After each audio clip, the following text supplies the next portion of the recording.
Hello students, I am Dr. Amit Bhatnagar, working as Senior Research Officer in the Department of Agronomy at GB Pant University of Agriculture and Technology, Pantnagar, Uttarakhand. आजकल हम discuss कर रहे हैं cropping system और उसमें cropping system के हमने types पढ़े। वो लेक्चर्स आप ज़रूर देखिए, वो बड़े इंपॉर्टेंट लेक्चर्स हैं। उसी के कंटिन्यूशन में आज हम डिस्कस करेंगे जो मल्टीपल क्रॉपिंग होती है उसका एक पार्ट जो है इंटर क्रॉपिंग भी है। मल्टीपल क्रॉपिंग कई तरह की है, सिक्वेंशियल क्रॉपिंग है, इंटर क्रॉपिंग है, रिले क्रॉपिंग है। इसी में जो इम्पॉर्टेंट है बहुत वो है इंटर क्रॉपिंग। तो आज वैसे तो इंटर क्रॉपिंग बहुत एक बड़ा चैप्टर है और कितने प्रकार के होते हैं, क्या मेथड्स हैं, टाइप्स हैं, बहुत उसमें चीज़ें हैं, लेकिन जो कॉन्सेप्चुअल चीज़ें हैं उसको हम धीरे धीरे डिस्कस करेंगे। आज जो हम डिस्कस करेंगे वो करेंगे व्हाट आर द एडवांटेजेस, क्या इसके एडवांटेज हैं, then characteristics of component crop. जो हम इंटर क्रॉपिंग में क्रॉप्स लेते हैं उनके क्या करेक्टरिस्टिक्स होने चाहिए ताकि उनमें कंपटीशन कम हो।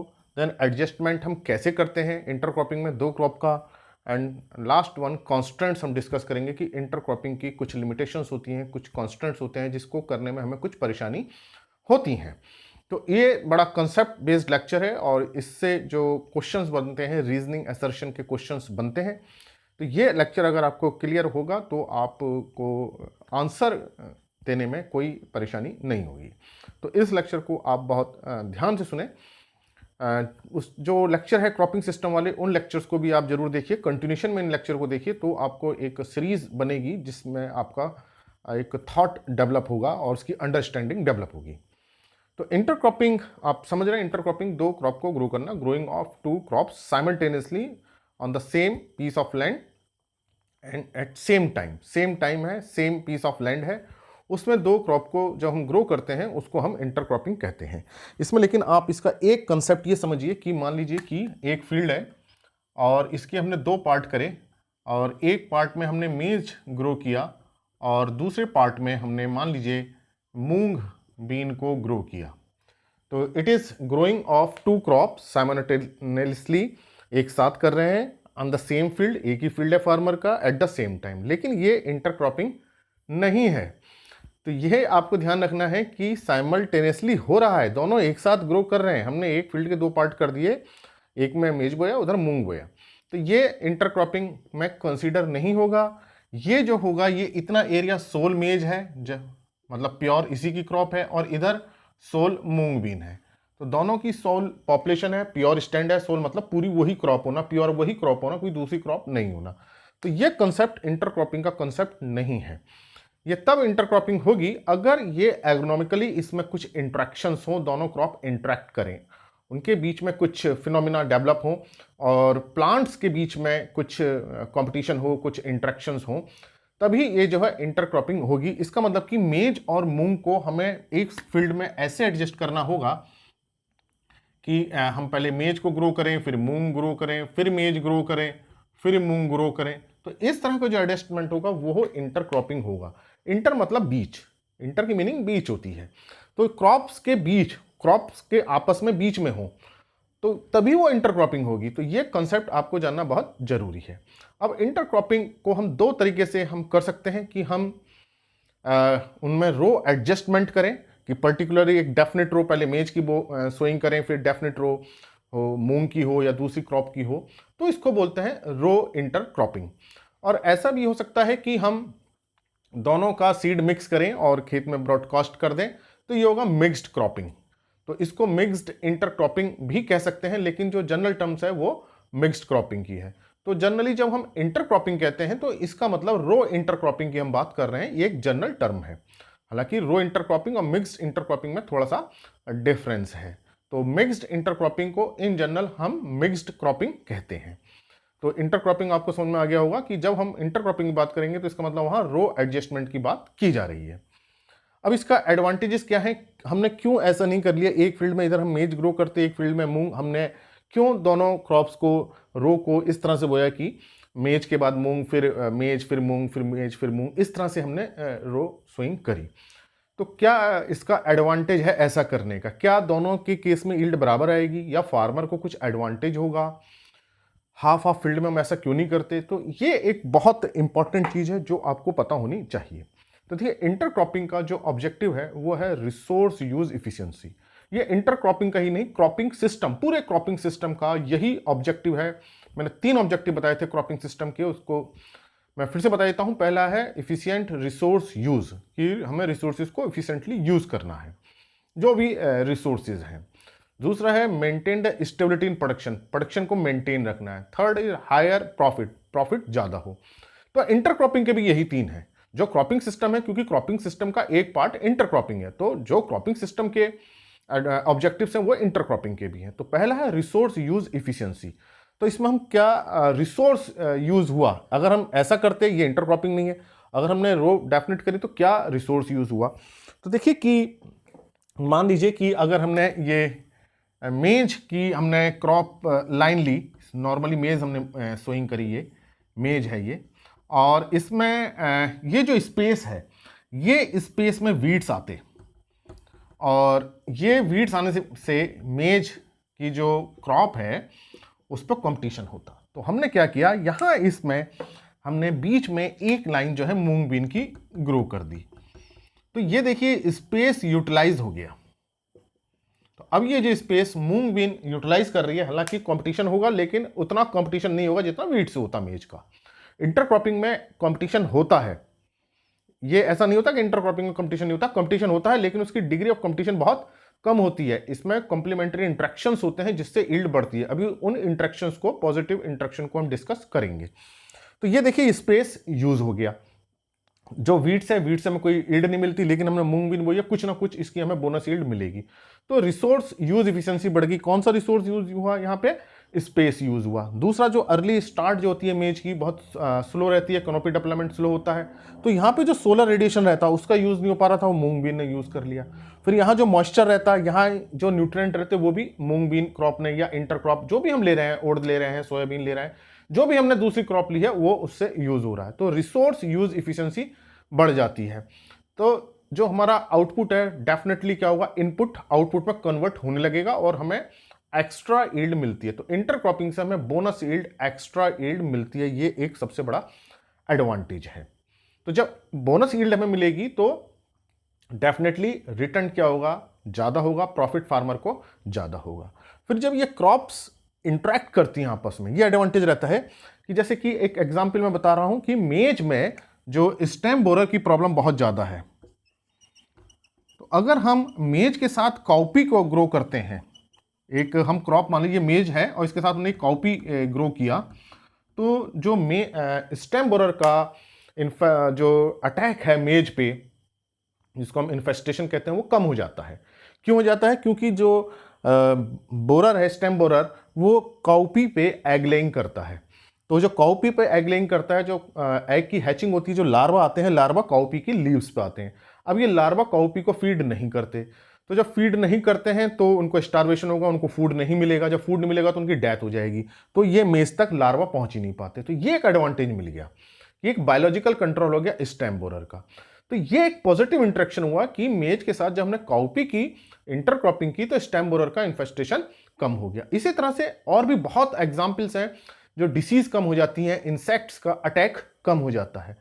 तो रिसोर्स हमारे यूज इफिशियंसी बढ़ गई, एक्स्ट्रा यील्ड मिली, और डिसीज और इंसेक्ट्स, इनका इन्फेस्टेशन, इन्फेक्शन क्या हुआ, कम हुआ। वीड्स की प्रॉब्लम क्या हुई, कम हुई। तो ये जो है ब्रीफली ये इसके सारे एडवांटेज हैं इंटर क्रॉपिंग के। तो बहुत डिसीज का जो स्प्रेड होता है, मान लीजिए कोई मोज़ेक आ गया मूंग बीन में, तो यहाँ पूरे फील्ड में मूंग बीन में अगर हम सोल क्रॉप लिए, पूरा मोज़ेक स्प्रेड कर जाएगा, लेकिन मोज़ेक मेज में नहीं आएगा। तो अगर हमने इंटर क्रॉपिंग कर रखी होगी तो वो मोज़ेक का स्प्रेड मेज के प्लांट उसको चेक कर देंगे। तो ये इसका एडवांटेज है। तो ये कई सारे एडवांटेज होते हैं इंटरक्रॉपिंग के। तो सबसे बड़ा जो है रिसोर्स यूज इफिशियंसी, इसमें सारी चीज़ें आती हैं। रिसोर्सेज में न्यूट्रिएंट्स भी है, वाटर भी है, स्पेस भी है, सोलर रेडिएशन भी है। तो ये इससे हमें ज़्यादा रिटर्न मिलता है। Next is characteristics of component crop, कि जो हम पहले कंपोनेंट क्रॉप समझें क्या होता है, कि कंपोनेंट क्रॉप से पहले सोल क्रॉप समझें। सोल क्रॉप जो मैंने लिखा है SOLE, सोल क्रॉप क्या होता है, हम पूरा फील्ड में मान लीजिए मेज ही ग्रो कर रहे हैं, या मूंग ग्रो कर रहे हैं, या मस्टर्ड ग्रो कर रहे हैं, या वीट ग्रो कर रहे हैं, उसमें कोई और क्रॉप नहीं है, तो उसको बोलते हैं सोल क्रॉप। अगर हमने 2 क्रॉप को ग्रो किया है तो वो अब सोल क्रॉप नहीं कहलाएगा, वो अब कहलाएगा इंटरक्रॉपिंग। तो इंटरक्रॉपिंग में हम क्या करते हैं कि एक क्रॉप की पॉपुलेशन मेंटेन रखते हैं, उसके बीच में कोई दूसरी क्रॉप को एडजस्ट करते हैं। तो जो मेन क्रॉप है जिसकी हम पॉपुलेशन को कम नहीं कर रहे हैं उसको बोलते हैं हम मेन क्रॉप। तो इसमें कंपोनेंट क्रॉप्स में एक होता है मेन क्रॉप, जिसकी हम प्लांट पॉपुलेशन को चेंज नहीं करते, 100% उसकी प्लांट पॉपुलेशन रखते हैं, या प्लांट पॉपुलेशन बहुत कम ही रिड्यूस करते हैं, 90% पॉपुलेशन रखते हैं या 80% पॉपुलेशन रखते हैं, या हम जो कल्टीवेशन प्रैक्टिस जिस क्रॉप के अकॉर्डिंग कर रहे हैं क्योंकि उसकी पॉपुलेशन ज़्यादा मेंटेन है उसको हम बोलेंगे मेन क्रॉप। अब मेन क्रॉप के बीच में हम कुछ दूसरी क्रॉप को एडजस्ट करते हैं जिसकी प्लांट पॉपुलेशन कम रखते हैं, उसको बोलते हैं हम इंटरक्रॉप। तो ये दो चीजें हैं, इंटरक्रॉप और मेन क्रॉप। और मेन क्रॉप को हम बेस क्रॉप भी कहते हैं।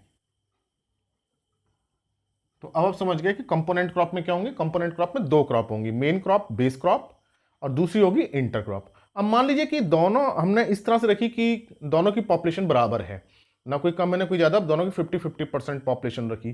तो जो दोनों ही कंपोनेंट क्रॉप है, ना तो उसमें कोई बेस क्रॉप है ना उसमें कोई इंटरक्रॉप है, तो दोनों ही क्रॉप क्या कहलाएंगी, कंपोनेंट क्रॉप कहलाएंगी। तो ये किसी एग्जामिनेशन में पूछा सकता है कि 50-50% पॉपुलेशन है तो उसमें कौन सी मेन क्रॉप होगी। तो उसमें कोई भी मेन क्रॉप नहीं है, कोई भी इंटरक्रॉप नहीं, दोनों ही कंपोनेंट क्रॉप में कंसिडर होंगी। तो अब जो हम क्रॉप्स को कंसिडर कर रहे हैं उनके क्या कैरेक्टरिस्टिक्स हैं।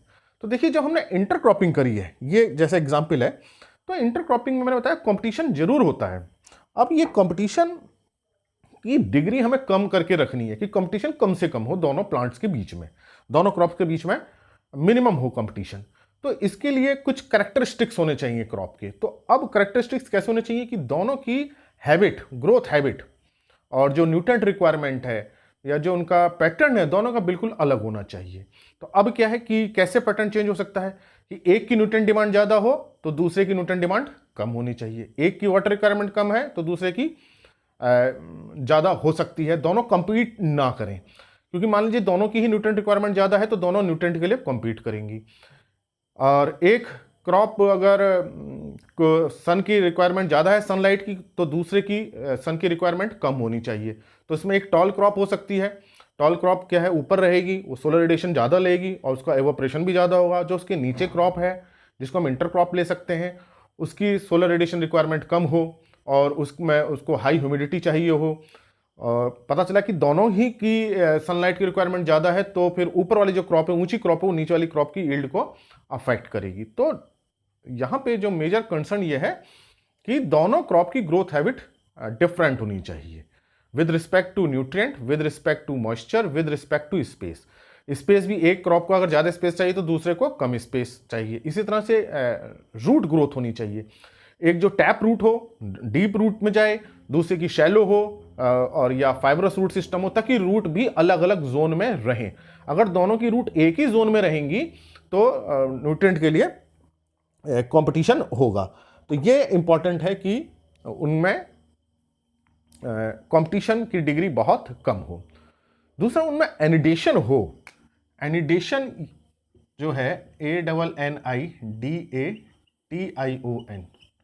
एनिडेशन, ये जो एनिडेशन है ये पॉजिटिव इंट्रैक्शन है, कॉम्प्लीमेंट्री इंट्रैक्शन है जो एक दूसरे को हेल्प करता है।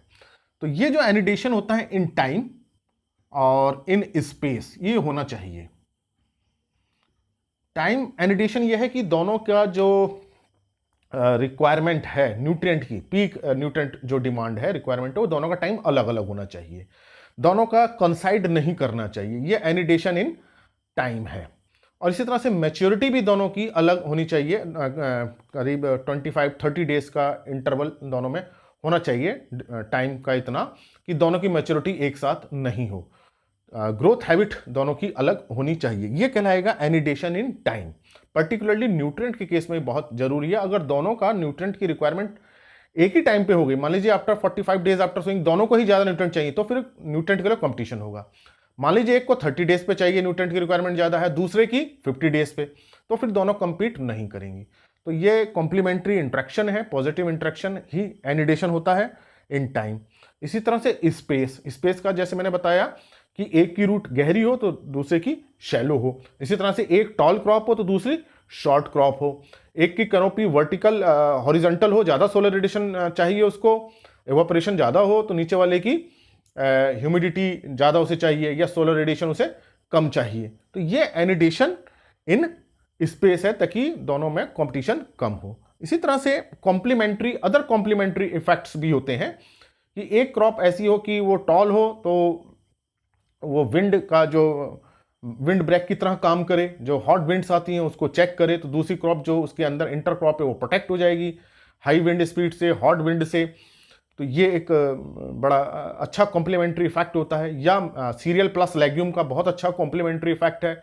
लेग्यूम नाइट्रोजन को फिक्स करते हैं और सॉइल में अवेलेबल कराते हैं और ये नाइट्रोजन सीरियल्स को अवेलेबल हो जाती है। ये एक पॉजिटिव कॉम्प्लीमेंट्री इंटरेक्शन है। इसी तरह से किसी क्रॉप को टेलरिंग की जरूरत होती है, सपोर्ट की जरूरत होती है, तो टॉल क्रॉप उससे सपोर्ट करती है, ये भी एक कॉम्प्लीमेंट्री इंट्रैक्शन है। तो अगर ये कॉम्प्लीमेंट्री इंट्रैक्शंस हैं तो दोनों ही क्रॉप की यील्ड बढ़ती है। तो ये इस तरह के कैरेक्टरिस्टिक्स उसमें होने दोनों कंपोनेंट क्रॉप में होने चाहिए। फिर देखें कि एडजस्टमेंट ऑफ कंपोनेंट क्रॉप, कि एक मेन क्रॉप एक बेस क्रॉप है तो उसका हम एडजस्टमेंट कैसे करें। तो इसको मैं बताता हूं कि इसको हम दो तरीके से हम इसका एडजस्टमेंट कर सकते हैं। एक कहलाता है एडिटिव सीरीज, एडिटिव सीरीज में एडजस्टमेंट करते हैं, और दूसरे में जो कहलाता है वो रिप्लेसमेंट कहलाता है, इसको रिप्लेसमेंट सीरीज कहते हैं। अब एडिटिव सीरीज में क्या करते हैं हम कि मान लीजिए मेज है, ये 75 सेंटीमीटर पे हम ग्रो कर रहे हैं मेज को, ये 75 सेंटीमीटर डिस्टेंस है,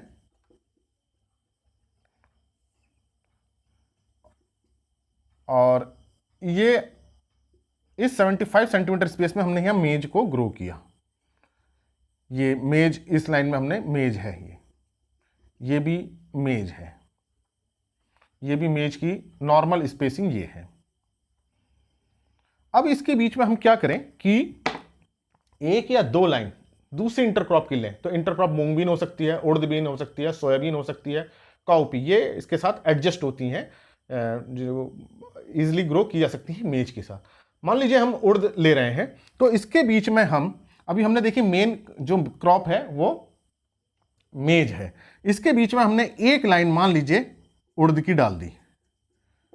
तो ये हमने एक एडिशन किया। एडिशन किसका किया? उड़द का, कि उड़द की हमने एक लाइन सोइंग कर दी, तो ये कहलाएगा एडिटिव सीरीज। तो अब उड़द की देखिए ये 75 है, तो यहां से यहां तक भी 75 सेंटीमीटर स्पेसिंग होगी, ये भी 75 सेंटीमीटर होगी, ये भी 75 सेंटीमीटर होगी। हालांकि जो हम उड़द को नॉर्मली स्विंग कर रहे हैं वो 30 to 45 सेंटीमीटर स्विंग पे करते हैं, 45 सेंटीमीटर डिस्टेंस पे, लेकिन यहाँ 75 है तो हमें एडिशनल मिल गई है, एडिशन हमने कर दिया। तो हमने मेज की पॉपुलेशन तो 100% रखी है, मेज की पॉपुलेशन में हमने कोई कमी नहीं की मेन क्रॉप में, लेकिन इंटर क्रॉप को हमने इंसर्ट कर दिया, तो हमें कुछ ना कुछ एडिशनल यील्ड मिल जाएगी। तो इसको बोलते हैं एडिटिव सीरीज। तो इंडिया में जो अपनी कंट्री में सबसे ज्यादा इसी सीरीज को फॉलो किया जाता है, एडिटिव सीरीज को, और इस सीरीज को प्लस साइन से इंडिकेट करते हैं। तो हमने क्या किया कि मेज के बीच में हमने एक लाइन ग्रो की है, तो इसको लिखेंगे 1+1। तो मतलब मेज की एक लाइन के बाद उड़द की एक लाइन है, इंटरक्रॉप की एक लाइन है। अब मान लीजिए हम दो लाइन इसमें लेते, दो लाइन की इसमें सोइंग कर देते, तो हम इसको लिखते हैं 1+2, कि एक लाइन के बाद दो लाइन की हमने सोइंग करी है। जैसे कि शुगर केन की स्पेसिंग 90 सेंटीमीटर रहती है, तो उसके बीच में हम 2 या 3 लाइन वीट की लेते हैं, वो एडिटिव सीरीज है। तो उसमें लिखेंगे, अगर हमने 3 लाइन वीट की ली है तो उसको लिखेंगे 1+3, तो ये कहलाता है एडिटिव सीरीज। अब रिप्लेसमेंट सीरीज में क्या करते हैं? रिप्लेस मतलब हटाना, किसी चीज को हटा दे उसको बोलते हैं रिप्लेसमेंट। तो रिप्लेसमेंट सीरीज में हम क्या करते हैं कि किसी एक लाइन को हम कम कर देते हैं और उसके बीच में हम दूसरी इंटरक्रॉप को इंसर्ट करते हैं। मान लीजिए कि यही हम एग्जाम्पल लें रिप्लेसमेंट सीरीज में, कि ये मेज की स्पेसिंग थी 75 सेंटीमीटर, और हमने क्या किया कि इसकी ये लाइन हमने हटा दी, इस लाइन को हमने हटा दिया, इसमें हमने सोइंग नहीं करी, और इसके बीच में हमने 2 या 3 लाइन जो है उर्द की सोइंग कर दी। तो अब ये देखिए कि ये जो पहले यहां पे मेज की एक लाइन थी, यहां हमने 3 लाइन मान लीजिए इसकी ले ली। इसी तरह से ये एक लाइन रही, मान लेते हैं कि ये मेज की 3 लाइन रही थी और ये हमने एक लाइन हटा दी है, रिप्लेस कर दी। इसकी जगह हमने क्या किया, 3 लाइन उर्द की ले ली। मान लीजिए ये हमने इस तरह से किया।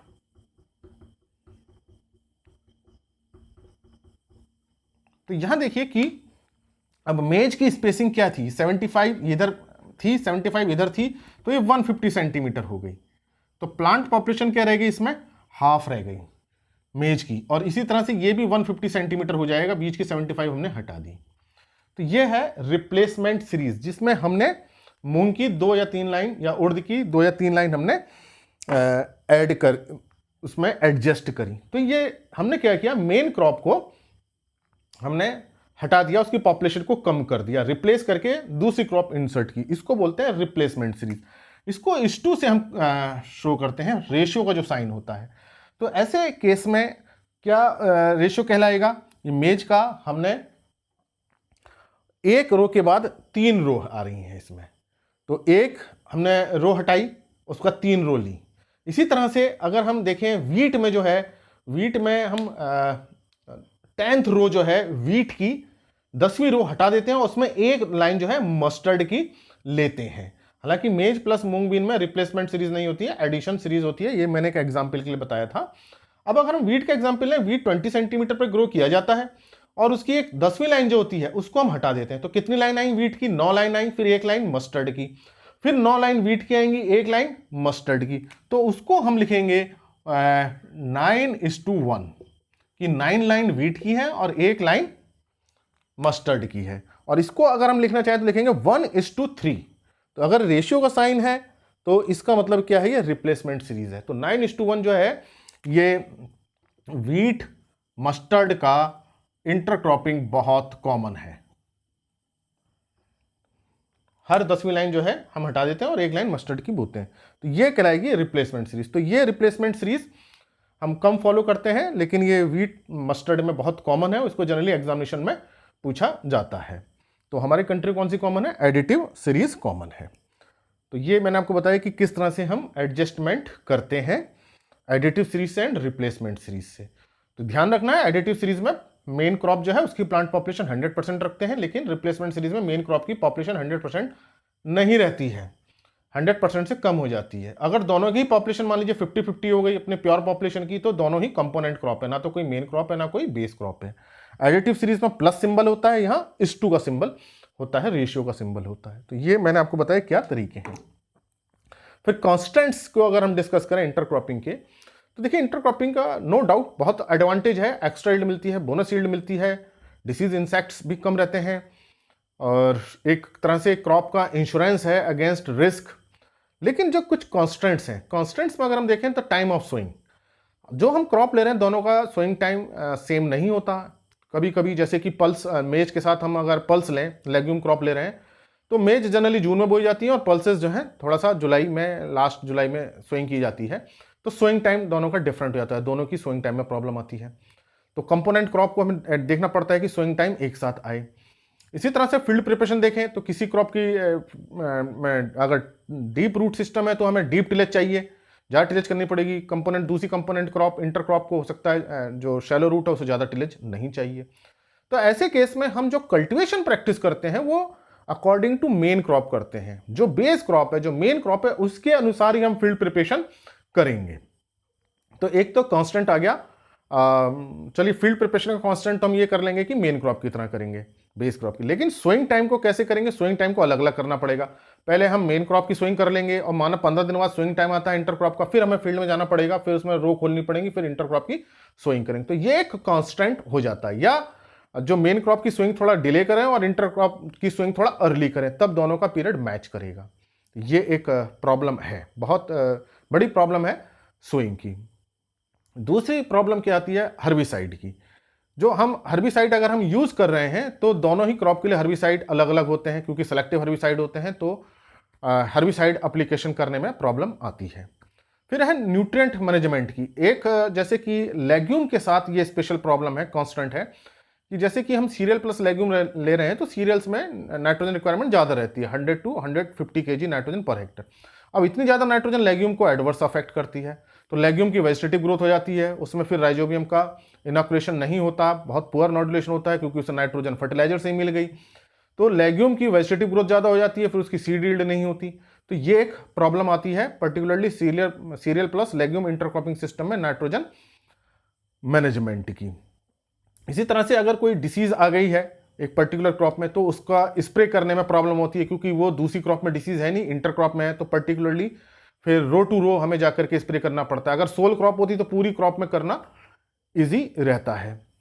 तीसरा यह है कि जो हम मैकेनाइज्ड करते हैं इंटर कल्टीवेशन, वो नहीं हो पाता। मान लीजिए जैसे मेज है, मेज में हमें अब इंटर क्रॉप ले ली तो हम अर्दिंग नहीं कर पाएंगे। शुगर क्विन में हमने कोई इंटर क्रॉप ले रखी है तो उसमें फिर हम मैकेनाइज्ड अर्दिंग नहीं कर पाएंगे। तो ये एक प्रॉब्लम रहती है मैकेनाइजेशन की। फिर लेबर इंटेंसिव सिस्टम हो जाता है, क्योंकि 2 क्रॉप ग्रो कर रहे हैं, मैनेजमेंट अच्छा चाहिए, तो लेबर की रिक्वायरमेंट है। अगर लेबर हमारे पास अच्छा नहीं है, टाइमली अवेलेबल नहीं है, तो इंटरक्रॉपिंग करने में प्रॉब्लम आती है। तो ये मैंने आपको कुछ कॉन्स्टेंट्स बताए जिससे प्रॉब्लम आती है। और अगर एक हार्वेस्टिंग की इसमें प्रॉब्लम है, क्योंकि दोनों का हार्वेस्टिंग टाइम अलग अलग होता है, तो मान लीजिए कंबाइन से या हार्वेस्टर से करना चाहते हो तो नहीं कर सकते, क्योंकि उसमें फिर कोई मशीन नहीं चलेगी ऐसे फील्ड में। तो मैकेनाइज्ड जितने भी ऑपरेशन है, चाहे वो अर्दिंग के हों, चाहे वो इंटरकल्टिवेशन हो, चाहे वो हार्वेस्टिंग हो, उसमें प्रॉब्लम रहती है। तो ये कुछ कॉन्स्टेंट्स हैं, लेकिन इसके बाद भी जो है इंटरक्रॉपिंग काफ़ी सक्सेसफुल है अपनी कंट्री में। खासतौर से छोटे फार्मर जरूर इसको करते हैं, क्योंकि कुछ बोनस यील्ड मिल जाती है, स्पेस यूटिलाइज हो जाता है, रिसोर्सेज यूटिलाइज हो जाते हैं, और जो डिसीज इंसेक्ट का एक रिस्क रहता है जो पल्सेज में, अगर हम इंटरक्रॉपिंग कर रहे हैं तो कोई ना कोई जो कंपोनेंट क्रॉप में कोई ना कोई क्रॉप जरूर यील्ड दे देती है, क्योंकि डिसीज फिर सारी क्रॉप में नहीं आती या इंसेक्ट सारी क्रॉप में नहीं आते, एक ना एक क्रॉप बच जाती है। तो एक इंश्योरेंस है अगेंस्ट रिस्क। तो ये एक बहुत बड़ा एडवांटेज है। इसी कारण से जो है इंटरक्रॉपिंग इन जनरली छोटे फार्मर्स तो जरूर करते हैं, क्योंकि बड़े फार्मर्स में क्या है, मैकेनाइज्ड है, सब चीज़ ट्रैक्टर से होनी है, इंटरकल्टिवेशन होना है, और फिर मैकेनाइज्ड चीज़ें इसमें इंटरक्रॉपिंग में नहीं हो पाती, मशीन्स नहीं चल पाती, क्योंकि इंटर रो स्पेस में इंटरक्रॉप रहती है। तो ये मैंने आपको कुछ कॉन्सेप्ट्स बताए, एडवांटेज, कैरेक्टरिस्टिक्स और एडजस्टमेंट, बहुत इंपॉर्टेंट है, additive series and replacement series. और 9:1 व्हीट मस्टर्ड वाला आपको जरूर पता होना चाहिए। और फिर कॉन्स्टेंट्स मैंने आपको बताए। तो ये बड़ा कॉन्सेप्ट बेस्ड लेक्चर था, आप इसको ध्यान से सुने। दोबारा अगर आपकी समझ में नहीं आया तो दोबारा इसको सुने, और इसके जो पहले के लेक्चर है क्रॉपिंग सिस्टम वाला, उसको भी जरूर सुने। तो ये लेक्चर आपको अच्छा लगा हो तो इसे लाइक करें और स्टूडेंट्स का शेयर करें। अगर चैनल सब्सक्राइब नहीं किया है तो सब्सक्राइब करें। Thank you very much.